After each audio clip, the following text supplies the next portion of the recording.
आज इतने दिनों बाद पूरा परिवार एक साथ बैठा था। ननद मेघा शादी के बाद पूरे 4 महीने बाद मायके आई थी, इसलिए पूरा परिवार एक साथ बैठकर बरामदे में बतिया रहा था। वहीं घर की बहू कोमल सबको नाश्ता परोस रही थी। नाश्ते में कचौरी और सूजी का हलवा देखकर सास दिव्या जी बोली, कोमल, ये क्या बनाया है तुमने? तुम्हें पता है ना, मेघा को पनीर के पकौड़े पसंद हैं। वो पूरे 4 महीने बाद ससुराल से मायके आई है, तो कम से कम नाश्ता तो उसकी पसंद का बना देती। उनकी बात सुनकर कोमल ने कहा, मम्मी जी, मैं गई थी दुकान पर दुकान बंद थी तो पनीर नहीं मिला। अरे, तो कॉलोनी की दुकान बंद थी तो आगे की कॉलोनी में जाकर ले आती। जानती हूँ सब बहाने हैं, मेरी बेटी को बनाकर खिलाने में जोर आता है। दिव्या जी ने मुंह बिगाड़ते हुए कहा, अरे कोई बात नहीं, अब कचौरी और हलवा बन गया है तो अभी यही नाश्ता कर लो। अभी तो हमारी मेघा 10 दिन यहीं पर है, फिर कभी बना के खिला देना। ससुर पवन जी ने बात को वहीं रोकते हुए कहा, पर पापा, जब खाने की इच्छा होती है तभी तो खाया जाता है। इच्छा अभी हो रही है, पर बाद में खिलाओगे, भला ये कोई बात हुई? भाभी को नहीं बनाना था तो बता देती, मैं तो खुद ही रसोई में जाकर बना लेती। क्या मुझे नहीं पता रसोई कहाँ है और कौन सा सामान कहाँ रखा हुआ है? अब की बार मेघा ने कहा, मेघा, क्यों बात का बतंगड़ बना रही हो? जो है वो खा लो। ससुर जी ने दोबारा कहा। यह सुनकर दिव्या जी मुंह बिगाड़ते हुए बोली, हाँ, बहू के पीछे बेटी को सुना दो। इतने दिनों बाद ससुराल से आई है, यूं नहीं कि 2 बोल प्यार के बोल दो। बहू की गलती के कारण उसे सुनाया जा रहा है। अंतिम वाक्य पर दिव्या जी ने जोर देकर कहा, जो कि कमरे में से आते हुए उनके बेटे मयंक ने सुन लिया। आखिर उसी को सुनाने के लिए तो ये बात कही गई थी। मयंक का गुस्सा तेज है, ये बात दिव्या जी अच्छे से जानती हैं, पर फिर भी जानबूझकर अपने बेटे बहू में झगड़ा करवाने में कोई कमी नहीं छोड़ती।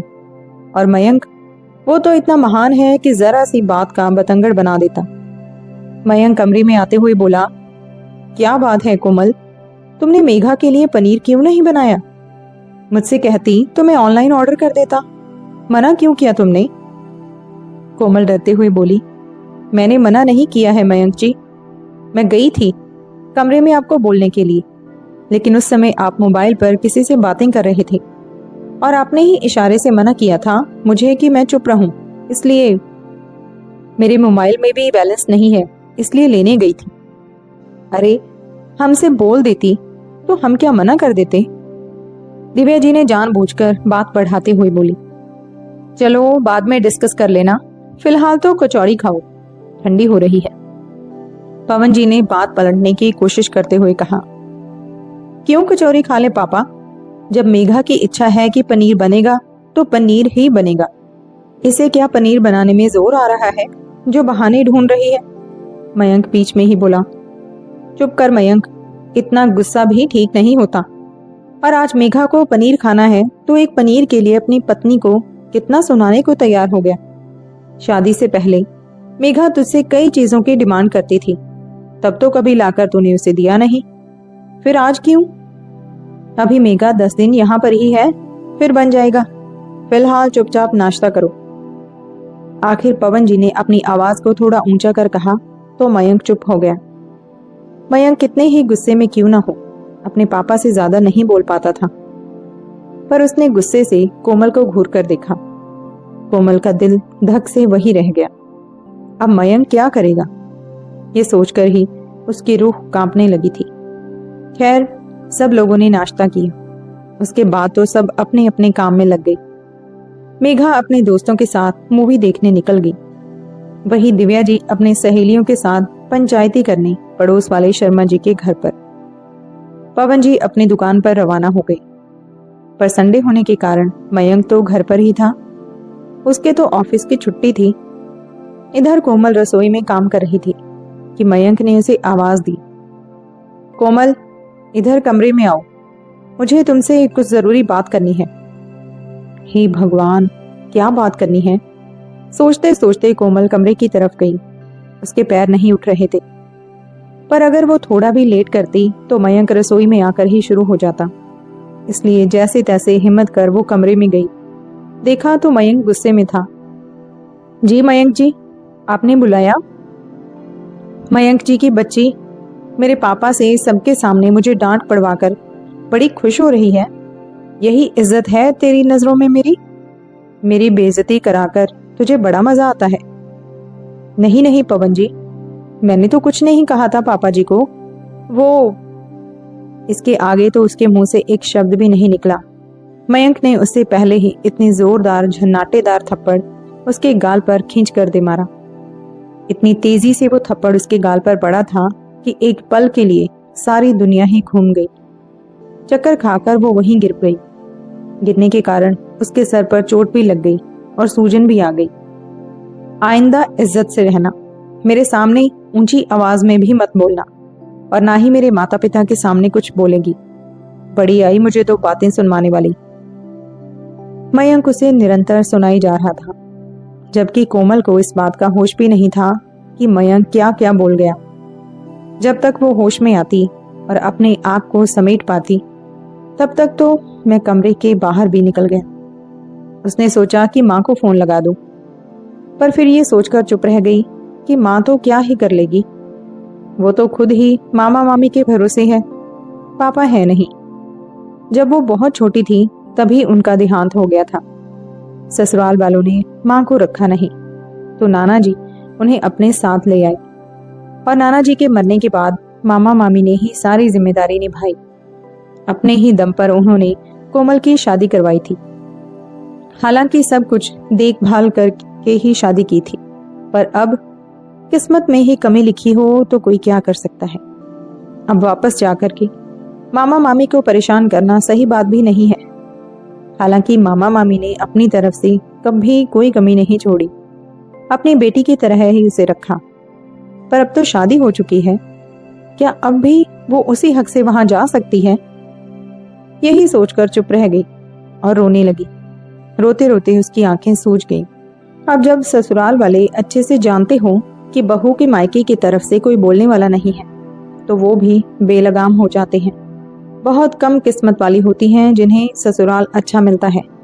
इसलिए अपनी किस्मत पर रोती हुई कोमल कुछ ना कर सकी। दोपहर के खाने के समय सब लोग घर में आ गए।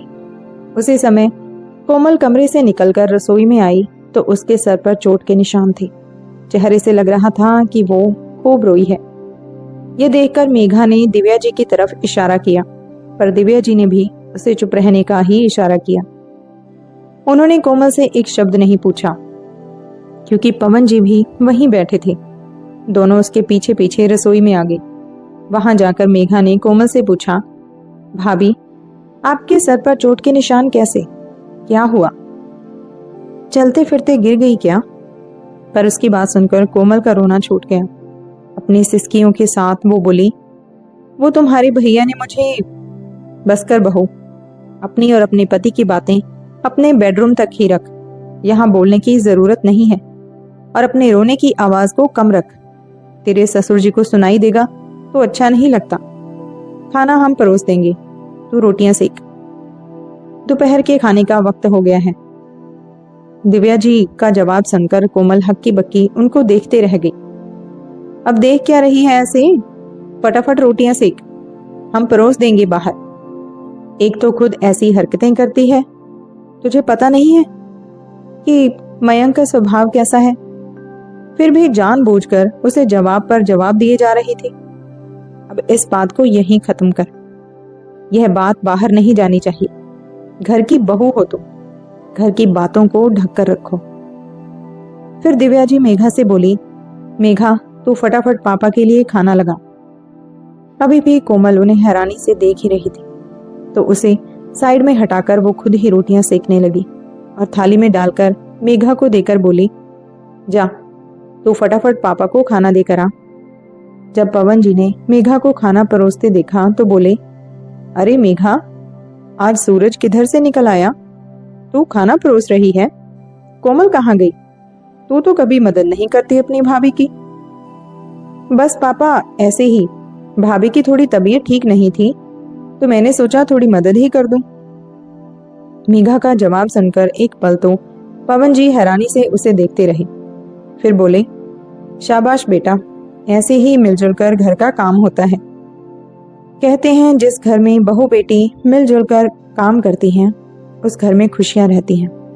ला, आज तो इस खुशी में मैं एक रोटी और ज्यादा खा लूंगा। मेघा एक फीकी सी मुस्कान लेकर रसोई में आ गई। तब दिव्या जी कोमल से बोली, अब खड़ी खड़ी देखती ही रहेगी या रोटी भी बनाएगी? चल फटाफट खाना बना, बहुत जोर से भूख लग रही है। मेघा, मैं तेरे पापा के साथ बैठकर खाना खा रही हूँ, तू खाना परोस, नहीं तो तेरे पापा खुशी खुशी में रसोई में आ जाएंगे और फिर इसके रोने चेहरे को देखकर बेवजह दो बातें हमें और सुनाएंगे। कहकर दिव्या जी बाहर आ गई और मेघा खाना परोसने लगी। जब पवन जी ने खाना खा लिया तो तब तक मयंक भी घर पर आ गया। दिव्या जी ने मेघा को मयंक के साथ ही बिठा दिया और खुद खाना परोसने लगी, पर एक बार भी कोमल को पवन जी के सामने नहीं आने दिया। जब पवन जी चले गए तो कोमल को आवाज लगाकर बोली, अब महारानी खुद ही परोस दे खाना, बेवजह थका दिया अंदर बाहर करके। और फिर मयंक से बोली, इस तरह से मारता है कोई? देख, चेहरे पर निशान पड़ गया। किस तरह तेरे पापा से छुपा के रखा है हम जानते हैं। अभी इसका उनसे सामना आना होता और उनका चिल्लाना होता तुझ पर। थोड़ी अकल तो तू भी रखा कर, अपने गुस्से को थोड़ा ठंडा कर। आप गुस्सा ठंडा करने की बात कर रहे हो, मेरा मन तो कर रहा था कि अच्छा खासा पीट दूं उसे, पर फिर चुप रह गया। यह बड़ी बात है, अब आप मुझे मत समझाओ। आखिर मयंक के सामने दिव्या जी भी चुप हो गई। सब लोग खाना खाकर अपने अपने कमरे में चले गए, जबकि कोमल वही बाहर एक तरफ बैठ गई। तभी घर की डोरबेल बजी। कोमल दरवाजा खोलने के लिए दरवाजे की तरफ जाने ही लगी थी कि तब तक दिव्या जी बाहर निकल कर आई। ये क्या पागलपन कर रही है तू? पहले अपने चेहरे को तो सही कर ले, दुनिया को दिखाएंगी क्या? जा अपने कमरे में। दिव्या जी की लताड़ सुनकर कोमल अपने कमरे में आ गई। दिव्या जी ने दरवाजा खोला तो सामने कोमल के मामा मामी खड़े थे। उन्हें देखकर एक पल के लिए तो उनका दिल जोरों से धड़कने लगा। भला कोमल को इनसे कैसे छुपाएं? अरे आप लोग, आज अचानक? इतने में मयंक भी निकलकर बाहर आ गया। मम्मी कौन है? अचानक कोमल के मामा मामी को सामने देखकर वो वहीं ठिठक कर खड़ा रह गया। अरे समधन जी, अंदर भी बुलाएंगी या बाहर से विदा करेंगे? अचानक मामा जी मजाक करते हुए बोले। उनकी बात सुनकर दिव्या जी झेंप गई और उन्हें घर में ले आई। तभी मयंक उन्हें नमस्ते कर कमरे में जाने लगा। मैं अभी कोमल को बुलाकर लाता हूँ, कहकर वो कमरे में गया और कोमल को धमकाते हुए बोला, अपनी जबान खोलने की जरूरत नहीं है, चुपचाप रहना और कुछ भी बहाना कर देना कि तुम्हें चोट कैसे लगी है। कह देना कि गिर गई थी इसलिए चोट लगी है, समझे तुम?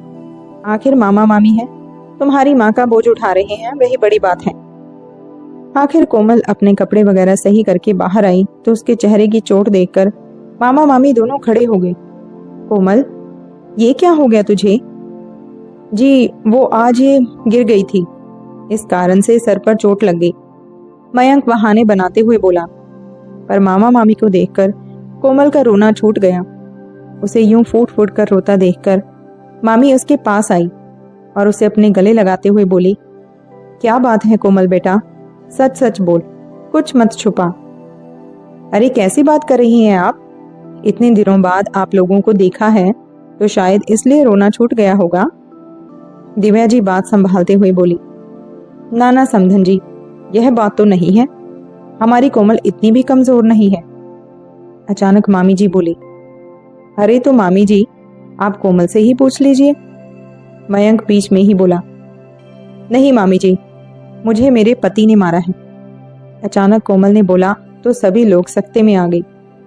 ऐसे कैसे आपने हाथ उठा दिया हमारी बच्ची पर?